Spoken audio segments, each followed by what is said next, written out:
Bonsoir, bonsoir, bonjour. C'est Congo News 24.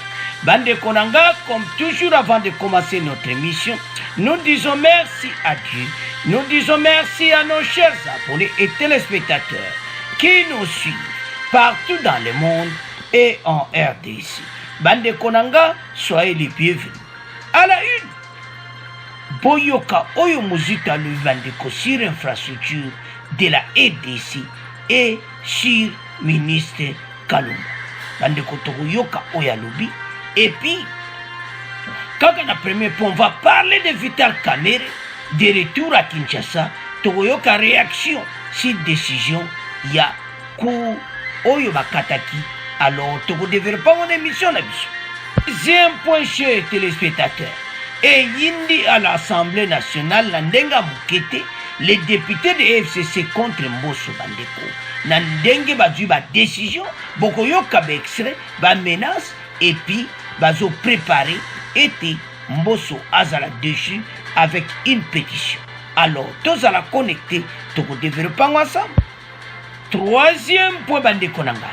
Délégation de l'ONU à Kinshasa sur la sécurité à l'Est et les rebelles M23. Alors, Bandeko Nanga, tous à la connecter pour tous sur la masolo Oyo ya ba rebelle M23 na sécurité à Est, na délégation ya ONU, Oyo baza sur le terrain. Alors, tous à la connecter, tous sur la ensemble. Alors, chers téléspectateurs, comme il a premier point d'ambition, tous divisons en deux parties. Tous banda d'abord na Vital Kamerhe. De retour à Kinshasa, Boyoka réaction sur décision de la Cour. Bandeko Vital Kamerhe a outi France na Amida de retour à Kinshasa. Vital Kamerhe est rentré ce lundi 18 avril après plus de 12 semaines en France où il avait été évacué pour des soins médicaux. Le retour de l'ex-directeur du cabinet du chef de l'État a confirmé par des sources proches de son parti Union pour la Nation congolaise. Selon les mêmes sources, l'assistant personnel de Kamerhe et son épouse sont aussi rentrés à bord du même avion. Bandeko boyebi ke ya kitaki RDC. Alobaki azamalati. Alors, akenaki adjouaki liberté provisoire. Akenaki France Moutinho sa ebliso. Alors, tolo basiko retour na ye. Tokoyoka oyo balobi. C'est-à-dire, retour na ye, qu'est-ce qui va se passer? Est-ce que Kamerhe akozonga là-bas na cour d'appel de la Gombe? Parce que décision cour de cassation, soko taliban de ko yoki bexre, okomona ke baza pena d'accord na ngote. Alors, na bexre wana, basololi, ndenge nini ba discuter ngo neti en débat, que Kamerhe Kanaye, cour de cassation, batu baza d'accord na ngote. Pona ko renvoyer yango na Gombe. Alors, bazo mona qu'il y a quelque chose ezana katiwana. Il a été condamné d'abord à 20 ans, à ça l'appel ba pesi 13 ans. Mais ndenge ba annulé 13 ans wana, yangonde et pesi moi fou. Mais ba pesi que sur parce que balobi ke bakwa ko sambisa ete azalaki na ba ko joba soin médicaux. Alors moto azana ba soin médicaux ba soin médicaux ba koki jamais ko sambisa neta wana. Ba monike tribunal a Gombe ba kina fodi yango wana ba nilaki 13 ans. Alors retourne maintenant à Kinshasa. Les réactions toujours parce que baza pena d'accord na ngoti. Alors bande korangai, avant de continuer mission na biso toyo kana nous arriver à Kamerhe ndenga zongaki et puis toyo kapé ndeni lekaki na nde bazaki contre makamba cour de cassation. Bongo to avancer l'émission na biso. Dans l'actualité l'actualité, il y a également le retour ce lundi matin à Kinshasa de Vital Kamerhe. Il avait quitté la capitale congolaise en janvier dernier pour un séjour médical en France. Comme à l'aller, tout s'est fait dans la discrétion. Son assistant personnel et son épouse étaient du voyage. Pour mémoire, la Cour de cassation a annulé à Kinshasa l'arrêt de la Cour d'appel ayant condamné Vital Kamerhe à 13 ans de prison pour détournement des fonds publics. Elle a également renvoyé le dossier devant de nouveaux juges. La Cour avait estimé que le juge d'appel avait violé le droit de la défense de l'ancien directeur de cabinet du président Félix Tshisekedi Tshilombo en rendant sa décision alors que l'affaire n'était pas en état d'être jugée. Rufin Luko, avocat au barreau de Kinshasa Matete, écrivain et chercheur en droit. Tout à l'heure, nous allons revenir avant de nous séparer sur les pronostics de la nouvelle instruction. Mais arrêtons-nous très rapidement, un peu comme avec Willy Wenda tout à l'heure, sur votre compréhension et votre lecture de ce vice de procédure déclaré par la Cour de cassation. Comment en est-on arrivé là sur un procès qui était extrêmement médiatisé, très attendu et qui devait servir un peu de pédagogie pour la justice congolaise? Merci pour la question parce que j'étais là. N'oubliez pas que j'étais en même temps l'avocat de Jeannot Mouima. Donc j'ai vécu la procédure en appel. Donc aussitôt que j'étais venu aux États-Unis, j'ai été associé, n'est-ce pas, à ces procès-là pour la défense de Jeannot Mouima en appel. C'est étonnant de voir le raisonnement de la Cour de cassation. C'est étonnant. Ça étonne tous les praticiens parce que en principe, les avocats des partis, notamment les avocats de Kamerhe, de Mouima, de Jamal, et tout ça, auraient dû soulever ce moyen-là devant la Cour d'appel. Auraient dû soulever ce moyen-là, c'est-à-dire le moyen du fait que l'on a notifié la date d'audience au lieu de la citation à prévenir. Ce moyen-là aurait dû être soulevé devant la Cour d'appel, devant la même Cour d'appel, pour que la même Cour d'appel puisse répondre, puisse rencontrer ce moyen-là. Cela a été fait. Et donc, c'est soulevé devant la Cour de cassation. La Cour de cassation aurait pu demander si est-ce que ce moyen-là avait été soulevé devant ce juge-là. Est-ce que les avocats des Kamerhe de Vital avaient soulevé? Nous sommes donc étonnés parce que déjà la Cour de cassation, dans cette affaire ici, a ordonné une liberté provisoire. Bon, soi-disant pour des soins de santé, et on a plus ou moins les évidences que les soins de santé en question n'ont pas été caractérisés ni pendant les faits, ni ensuite des faits. Et donc, en quelque sorte, la Cour de cassation s'était fait marcher et elle n'en tire pas les leçons. Alors, Rufin Luko, que ce procès ici a ramené très haut l'image de la République. Rufin Luko, soupçonnez-vous, Rufin Luko, une mainmise extérieure à la justice? Soupçonnez-vous une négligence volontaire ou une grave erreur d'interprétation de la Cour de cassation? Déjà, comme pour la Cour constitutionnelle, lorsqu'elle s'est déclarée incompétente, nous, praticiens, nous n'étions pas d'accord. La Cour constitutionnelle ne pouvait pas se déclarer incompétente à juger le Premier ministre Matata Ponyo parce qu'il y a une jurisprudence dans laquelle on aurait pu s'inspirer. La Cour constitutionnelle a estimé que non, elle pouvait se déclarer incompétente et vous savez la suite aujourd'hui.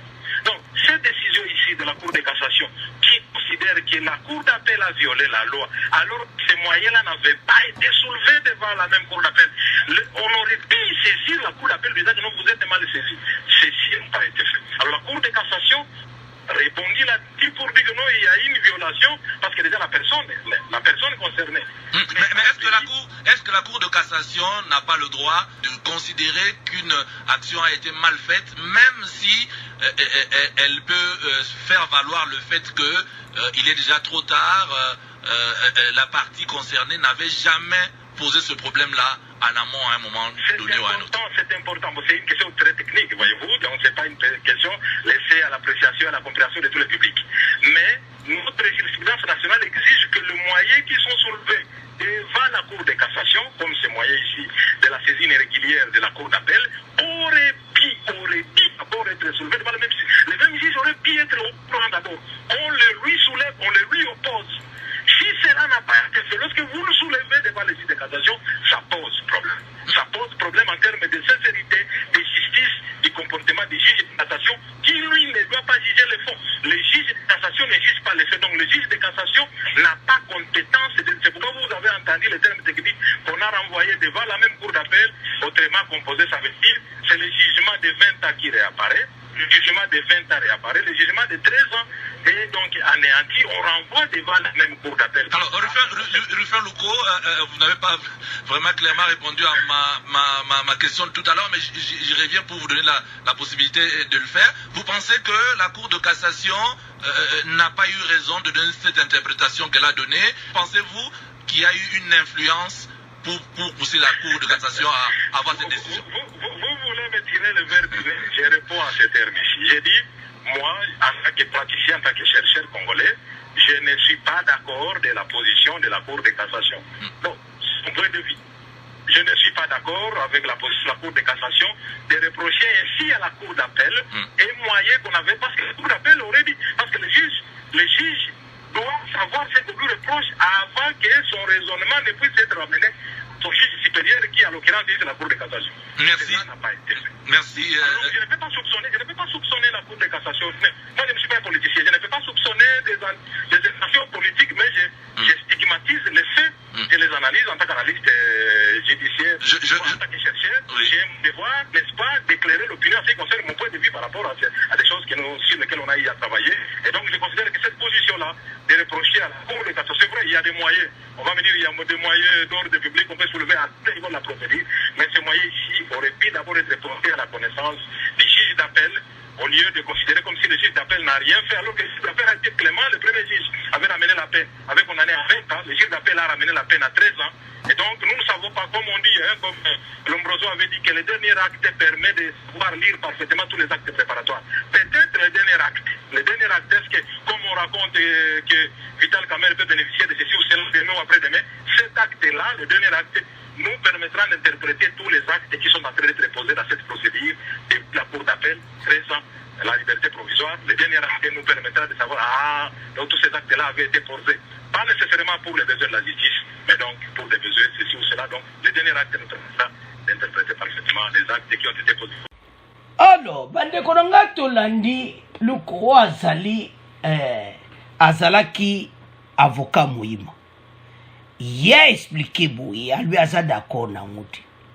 Alobi ba avocat ya Kamerhe, pourquoi ba pesaki requête wana tena lero?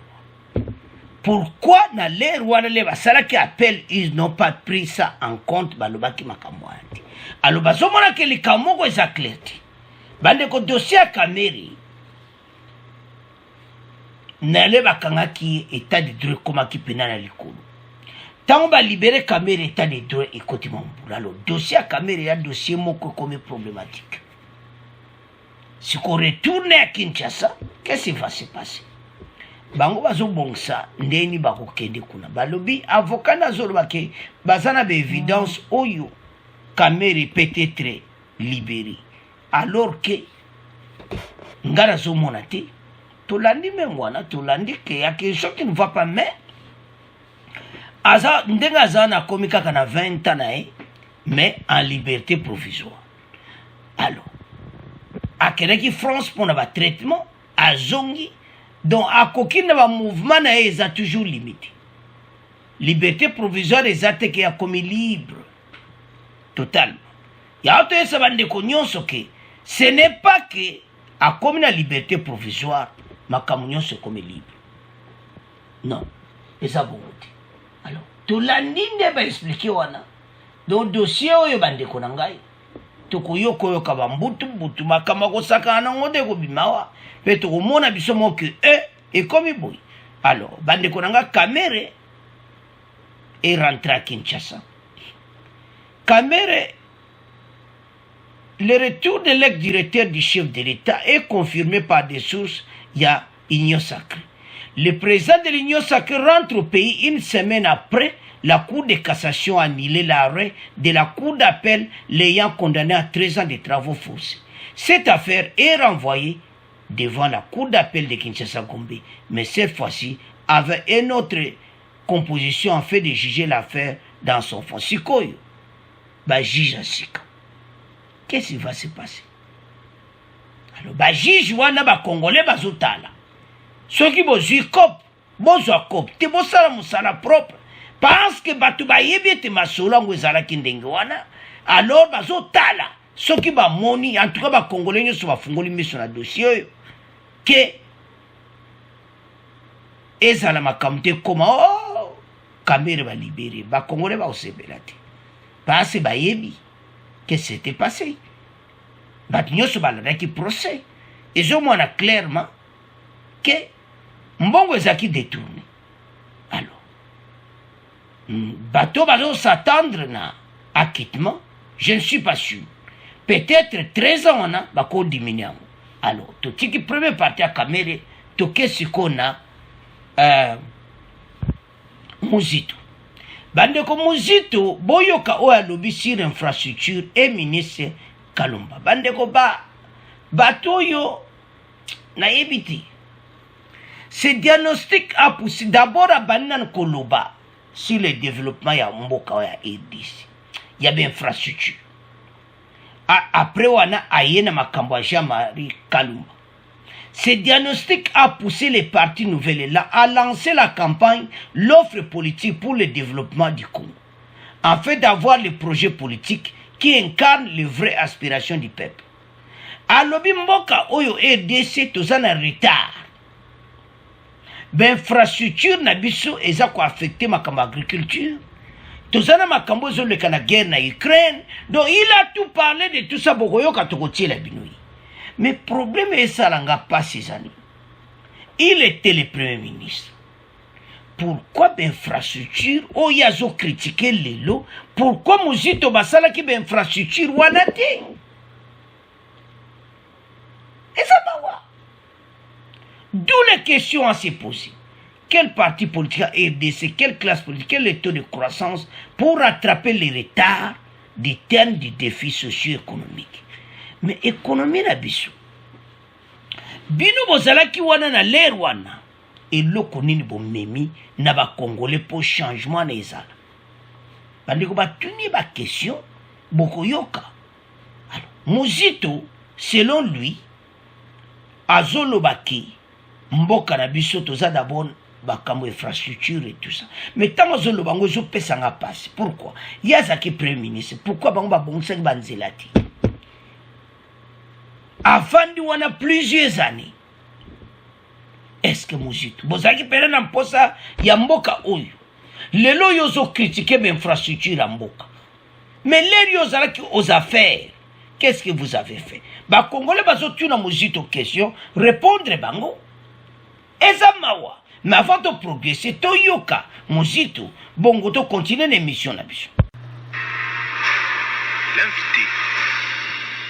Il faut mettre en place une politique structurelle qui doit intégrer la construction des infrastructures de base, notamment les routes, pour booster la production agricole et relancer l'économie du pays. C'est ce que pense en tout cas Adolphe Muzito, Premier ministre honoraire et président du parti politique Nouvel Élan, membre de la plateforme Lamuka. Adolphe Muzito est l'invité de ce journal. Il s'entretient avec Paul Matendo. Adolphe Muzito, bonjour. Bonjour. La situation économique est caractérisée par une surchauffe des prix des produits de première nécessité alors que les taux de change sont restés stables. Selon vous, qu'est-ce qui devrait être fait pour juguler cette tendance inflationniste? Oui, mais ça c'est une approche court terme de la situation. Il faut une politique long terme, structurelle, qui concerne les routes, qui concerne l'agriculture, qui concerne des infrastructures de base pour que le pays produise plus qu'il ne produit ici aujourd'hui sur le plan agricole. Notre offre est petite. Et maintenant, nous subissons les effets du choc exogène de la communauté internationale du fait de la hausse des prix des produits pétroliers, la hausse des produits alimentaires dont nous dépendons parce que nous importons beaucoup. Est-ce que cette instabilité doit s'expliquer uniquement par ces facteurs exogènes, c'est-à-dire la guerre russo-ukrainienne? Oui, pas tout. Mais déjà, nous subissons les chocs plus sérieusement que les autres parce que nous sommes vulnérables, parce que nous ne produisons pas, parce que nous n'avons pas de routes, parce qu'on n'a pas un secteur agricole. Nous dépendons de peu de devises que nous collectons pour financer les importations. Or, les importations, les prix des produits et pétroliers et agricoles, ces prix ont augmenté à cause de la guerre, entre autres. Jean-Marie Kalumba, ministre de l'économie, destitué par l'Assemblée nationale, s'il était dans votre gouvernement, quelle serait votre réaction? Oui, ben, de toute façon, je ne sais pas exactement pourquoi on l'a destitué. Il semble qu'il a proposé une démarche qui n'a pas contenté les opérateurs économiques et que cette position consistait que lui-même devienne opérateur économique en important les chercheurs. Je crois que lui, il est autorité de régulation, il peut intervenir encore, je ne sais pas pour la régulation, pour ce qui est du marché. Il devait maintenant contrôler a posteriori les conditions dans lesquelles ces opérateurs importent et vendent le prix. Mais au lieu de rester celui qui régule ou qui est neutre, il s'est substitué. Il a voulu faire cette démarche de seul et il a eu des problèmes. Il a eu aussi à augmenter les prix dans le secteur aérien. Il a eu des difficultés. Je crois que moi, par définition, je ne suis pas interventionniste dans les secteurs économiques, sauf pour certaines branches d'activité, notamment les infrastructures et autres. Mais tout ce qui est marché, il faut que les marchés soient plus ou moins, si on veut y intervenir, c'est en encourageant la production. C'est l'offre qui doit permettre à la baisse, qui doit permettre à la base des produits. Ce n'est pas les contrôles administratifs qui permettra de réduire les prix. À partir du moment où nous n'arrivons pas à produire davantage, c'est en produisant davantage que nous pourrions baisser les prix des produits, qu'ils soient alimentaires ou pétroliers. Adolphe Muzito, merci. Merci beaucoup. Alors, bandeko tolandi. Avant tokende na ministre économie, toloba nanu sur oya utoloba na ya d'infrastructure. Mboka EDC, retard économie et tout ça. Et fléau oyo, puis mboka na biso, eza pena na makamba biente. Oui, eza solo. Mboka eza na makamba biente. Mais l'air bino bozalaki, pourquoi vous bongsaki yangote? Ça fait mal. Pays oyo, eza par terre. Bateau basala bango, ba Congolais, bazotala. La EDC oyo, oyo bosiba ba détruire boye et de ce faisons mobimba muzito botika na bino parce que bino boza bato congolais oyo côté muzito parce que vous étiez aux affaires vous bosala le côté mboka kutu ekufaki lisusu et bandaka na lerwana après muzito ba musuba yeba matata bato tout le monde ba ministre ba leki premier ministre au monde le côté. Muzito bozana ba problème sérieux. Ba Congolais ba yebi o eleka. Ba yebi ba détournement ndeni biloko ebele bunga na mboka. Ti lelo et se retrouvati. Mais ba Congolais muzito tangu yozo lobo zo critiquer mboka ba oyo kayote. Alobina ministre économie azo critiquer. Abi ayoki yemo akomi mut affaire économique. Yaba biloko ba contrat yemo do makambu tout yemo akomi opérateur économique. Donc, c'est-à-dire, bango, bazakana kapone échec ya batu. Échec on est mise kalumba, ba pwena ye salamaki, yoyoki nenga critiquer. O critiquer na yo eza mabeti. Makambo lobi eza nango mabeti. Oyo esalami pa kalumba. Muzito epa na esalamate. Bino bozalaki wana. Yaonga na olobaka ke muzito. En tout cas, de préférence, bango kutuba lobaka mingiti. Parce que soba zolo bezo pese soba kobaz congolais dernier de colère, boule comme si on a colère à danser. Alors, bande kunanga botale pamboke zo kende. Ezamawa komona makamba boyi. Alors, tokomo tika premier point na bino, tokomo kena deuxième point. Alors, bande kunanga wa toko banda na tension à l'Assemblée nationale. Après toko ya na pétition. Parce que l'heure est grave. Assemblée nationale, ils ont moins clairement que les députés FCC ont bloqué ma campagne loi électorale. Mission à Bango était année prochaine. Donc, Nini Ezala. C'est quoi? Vous savez quoi? Bandi va scientifique, na mo basi ba l'équipe 125, 136 et tout ça. Pour battre des choix mbosso. Mais n'en dimite que ça. Oyo tout nini, boko yoka, ba député, ba tu union sacré, ba lubo tout et ça pour balingi élection salate, FCC autour de la tabandeko. Chaque jour makam. Obo yoka lelo bolo ba ne. bateau bazolingani. Tout a commencé avec l'église catholique et l'église protestante. Ce qui se passe au niveau de la chambre basse du Parlement est que depuis environ 2 ans, la majorité parlementaire a basculé au profit d'une dynamique que vous connaissez, l'union sacrée. Aujourd'hui, il y a nécessité que nous puissions passer en revue ce qui est lieu et savoir remettre l'institution nationale sur une orbite qui rassure son avenir meilleur et son prestige, a déclaré le député national Papi Niango. Pour ce faire, le député national Papi Niango a invité ses collègues députés ce lundi au Palais du Peuple pour réfléchir à l'intensification des signatures qui devra dépasser 250 afin d'obtenir le départ du président de l'Assemblée nationale. Donc, basali nyonso bazoluka tout que Mbosso a quitté. Désordre oyo kaka total. Pour un seul but, élection 2023. Botala mboka na biso. Mais bango va diriger mboko pendant 18 ans. Mais nazo kamwa les loyo mazo télé mais donc ozo mona baloba ko bazo botisa incompréhension. Bandeko o biso pere ba congolais to lobaka bazo botisa incompréhension na kati assemblée nationale. Donc e kontana oka mbulu e indaka. Ah mboka RDC ezo sala pasi bandeko na ngai komona koma RDC batu bakomi kobomana na assemblée nationale batu baza kotomboka désordre kosaka nango te. Donc soki tootala babiloko oyo ezosala mawa. Donc situation ezokota o balobaka mobulu. Tension à l'Assemblée nationale. Ba député à FCC batomboki na ndenge ya mokete pona bango masolo kaka soki kosila esila kaka. Donc nayebi te.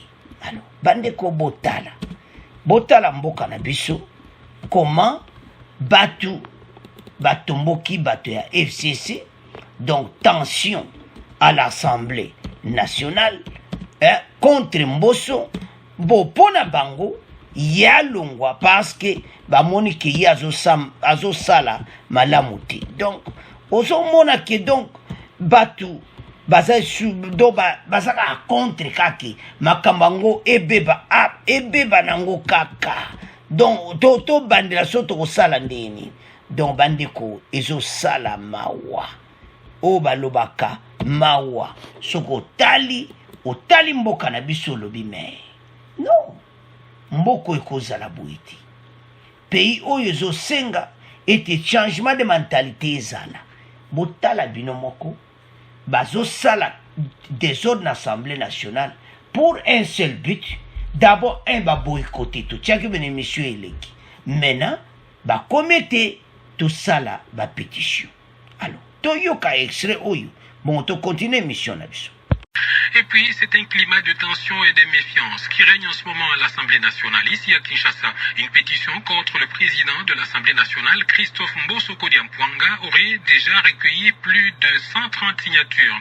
Les députés nationaux de l'Union sacrée dénoncent ce qu'ils appellent une manœuvre du FCC pour déstabiliser le bon fonctionnement du Parlement afin de l'empêcher de voter la loi électorale nécessaire pour la tenue des élections en 2023. En réaction, le Front commun pour le Congo FCC soutient avoir suspendu sa participation à toute plénière portant examen de la proposition de loi électorale d'un groupe de députés dénommé G13 car selon lui, le décor d'une fraude électorale à grande échelle est déjà planté. Un reportage de Michel Kifinangoy.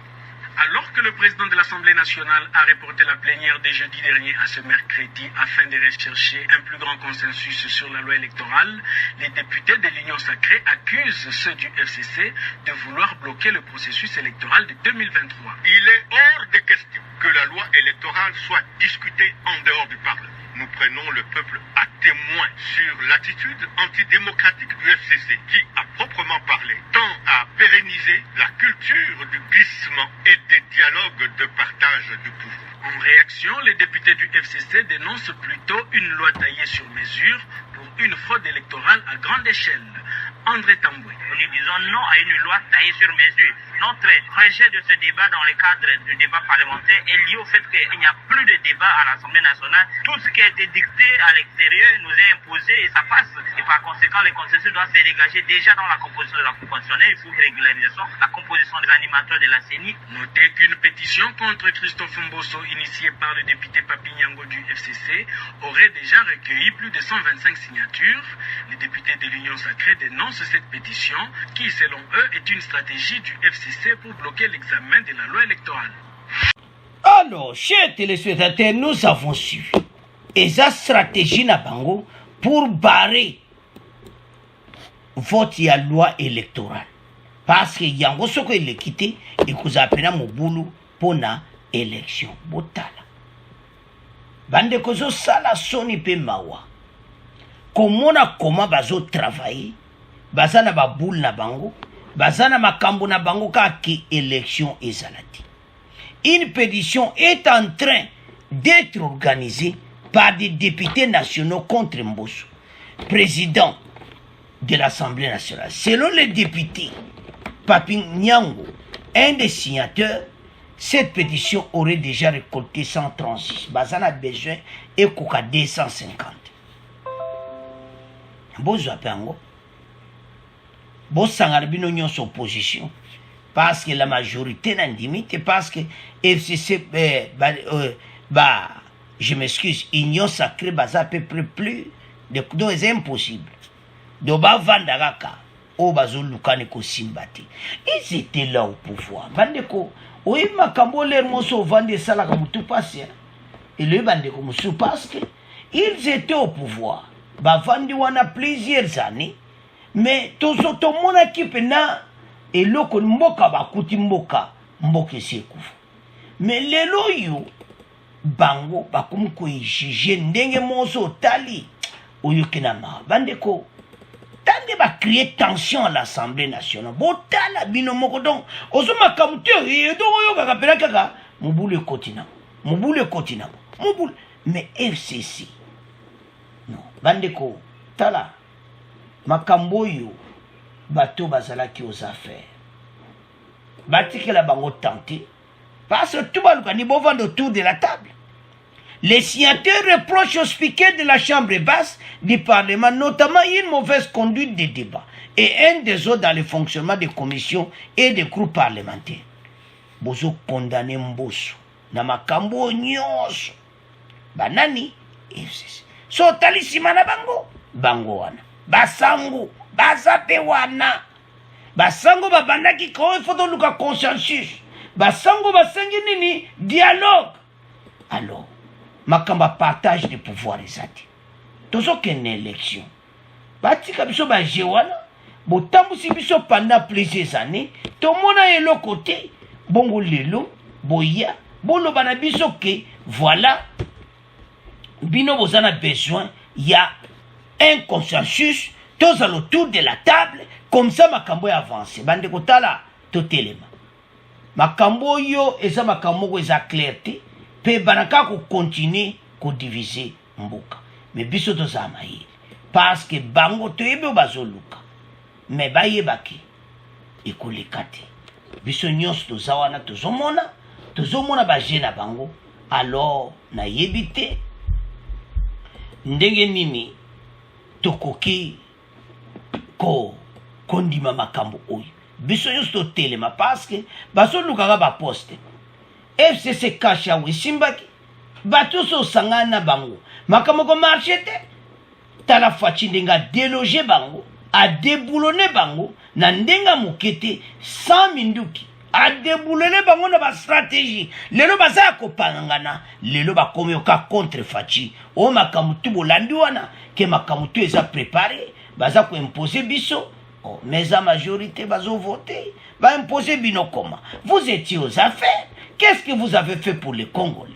Et l'on est sali, les loyaux, binobokomo ganga, vous en avez besoin, vous allez autour de la table avec Fachi. Je ne suis pas sûr que Fachi acceptera que vous allez autour de la table. Pourquoi? À travers les binômes, FCC cache, ça n'a pas marché.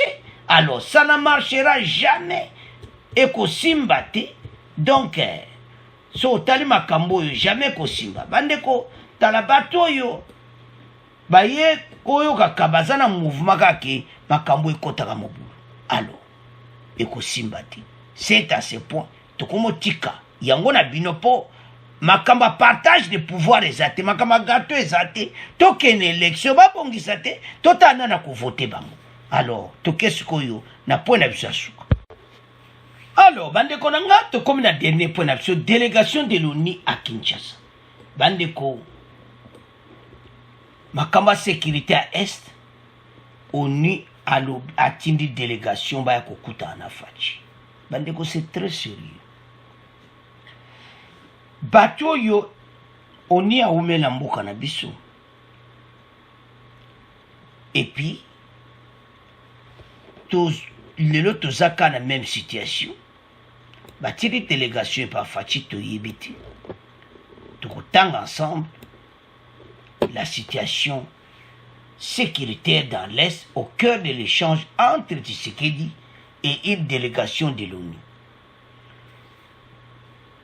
Boyebi azalaki na un échange téléphonique basololaki alors na masolo wana batusha pe bapoint ya M23 na makambo ya ba ADF. Mais loko esala pasi eza nini kotinda délégation bo eza mabete kosolola na bino eza mabete mais tozomona pende apport moko clair te oyo bomemeli EDC. ONU il fallait l'accepter parce que ba casque bleu ba yawana tout le monde pende changement ma casque mboka ezokotaka na ba situation ebele alors que la RDC pays na biso ekomaka kaka donc so tali olobi non est ezaka na ba problème. La situation sécuritaire dans les provinces du Nord Kivu, particulièrement le dossier M23 et l'Ituri, était au centre de l'audience que le président de la République Félix Tshisekedi a accordé vendredi 15 avril à Wang Qiang, envoyé spécial du secrétaire général des Nations Unies pour la région des Grands Lacs, en présence de Bintou Keïta, chef de la MONUSCO. Bintou Keïta Pazalaki wana, chef de la MONUSCO, Namasolo wana. Alors, ce que tozotala tobi batoyo batouche point M23 loko nini pena bango balingi. Jean affirme qu'il a échangé avec le chef de l'État sur la question du M23 dans le cadre de sa prochaine communication au Conseil de sécurité le 27 avril à New York. Makambo oyo ya kosolola na batu oyo eza makambo moko EDC jamais à kosala yango parce que batu oyo toko négocier na bango te. D'abord un batika minduki bango nyonso bakene na DDRC bakota po awa ba définir yango nyonso clair te mais soto otala tango ba diborde pont wana baide nini bango baye nango sur M23 tozoyeba te parce que mboka eza saccagé na ndenga mokete M23 bakomisi mboka na biso mawa tro donc soki tootala ezosala na mawa. Alors bazalaki wana na chef wa MONUSCO oyo aza na RDC Bintou Keïta. Biso RDC toza na expérience deja ya ONU. Tango toomona ba makambo ndenge ezoleka tozomona ngo clair te. Ozomona parce que bango basala d'abord déjà 20 ans na RDC lelo bazoya kopesa biso conseil ndenge tokodila makambo ya M23.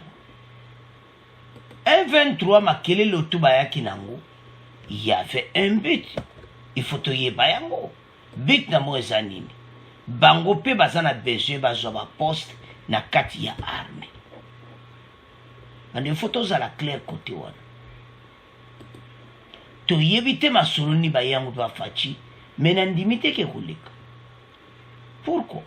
Basalaki yango na Kabila ntango Faci akoti na pouvoir M23 baye na dossier na bango bafaci Faci atika kotala yango te. Et puis j'en suis pas sûr que Faci aokonsidere yango ndenge bango bazokonsidere yango, ndenge babulo bango baye nango, et je ne suis pas sûr. Bandeko ezosala pasi komona ki ONU na makambo oyo bazosala ya ba M23 oyo koya kosola na Faci, biso bakongole tokosepela te. Biso za besoin boza ONU bo décider bo tindela biso armée moko ya monene inter baya basilisa biso bagero nyonso este koma na kimia watu beteli bino maboko. Mais au besoin ya ba dossier likolo ya mesa ko traiter ba congolais baza d'accord nango te. Il a dit avoir recueilli près du chef de l'État une analyse et des conseils très clairs de haute qualité, ce qui va lui permettre d'étayer et d'appuyer sa communication au Conseil de sécurité des Nations Unies, rapporte la cellule de communication de la présidente. Faci a expliqué bango clairement, il y a un moment il a avoir recueilli, je m'excuse, il dit avoir recueilli auprès du chef de l'État une analyse et des conseils très clairs et de haute qualité. C'est-à-dire Faci a tient nzela. A même on a Nations Unies. Ba rebelle wana Faci a négocier na bango te. Batika minduki, ba bwaki yango, bongo bakoti. Parce que makambo jamais. Non, Faci n'acceptera pas. Bandeko dossier oyo, eza dossier moko, donc ezo sala pasi, et pas ba congolais makasi. Parce que bandeko na biso baza kokufa à l'est. Alors, tango bandeko na biso baza kokufa, Faci aza na besoin te mboka oyo, guerre wana est ici. Comme sa décision na kati tango akotaki na pouvoir, alobaki likambo aza besoin nango qui me kota na est. Aye kokuta ba réalité nango atia l'état de siège. Onyoyo so baza na complicité parce makambo bandeko makambo na soko zotala ozomaka ya un complot moko boyi. Présidence bofungola miso. Mais na sepeli trop na phrase wana Faci apesi conseil oyo akomemango na Nations Unies parce que biso tokotira ko négocier na bato wana te. Bango bazaba ba rebelle to elo monte biso ko négocier na bango to ko négocier sur quoi? Bintou Keïta, représentante spéciale du secrétaire général des Nations Unies en RDC, chef de la MONUSCO, pour sa part, a indiqué qu'elle a saisi cette occasion pour présenter au chef de l'État, Wang Xian, envoyé spécial du secrétaire général des Nations Unies pour la région des Grands Lacs.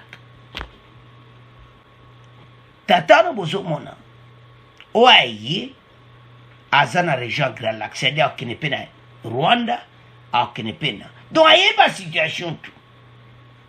À ce la peine présent voisin, au bazo même la biso ba M23. Ozomona, va présenter Yazamuta Grand Lac, coordonnateur, résident et coordonnateur humanitaire et assistant de la Nations Unies qui présent, Nathalie Dankose, directeur à cabinet MONUSCO pas présent, Bruno Lemarque a remis à la même occasion ses lettres de créance au président de la République démocratique du Congo. Bota la situation d'Ingeza. Alors, bande konanga eza pasi pe mawa. Mais toyeba eti négociation ezati. Makambo po esila bango batika minduki. Ba yeba koti na DDC to cheke bango soki ba paya bazate wana ba mengi ma on a procédure normale. Mais toyebite ba o bango de ba yi onima kamni ba yeli biso. Mais Faci ebisi bango parce ba le ba détail nyonso te. alobi ki recueillir makambo pa chef d'état ba conseil amema kuna na conseil de sécurité de l'ONU aloba ndiko botala bayela biso kaka baza koya banégocier bato barebele to jamais tokonégocier na bango toyebi mosindo ya masolo te pasa balobi clair te baluka basololi sur M23 mais soki négociation faci bakongole balobi non tokosola na bango te bavoisin bango wana bazorecrute bato bauta baexile bauta soki na Royaume-Uni mibali baya kuna na bepa bavoisin toza na bavoisin toza menacé bato jamais tokonégocier na te tobenga na bango bakende epai bautaki bazonga alors bandeko na nga eza pasi mpe mawa mpona basituation oyo ezoleka na est mais nzambe akosunga biso ka faci ajaja sage kote makambo wana botanga bino moko ndenge basololi c'est à ce point comment clôturer mission na biso toujours avant na suka to bo santé koyebisa bo abonné masi aide Congo Basango télévision bo be mission pa chef ezoleka be mission musule na pokwa tokotia bo tala yango be mission mo kitoko alors bo abonné na aide Congo Basango télévision et puis abonné massivement à Congo News 24 to tikibino. Au revoir, à la prochaine.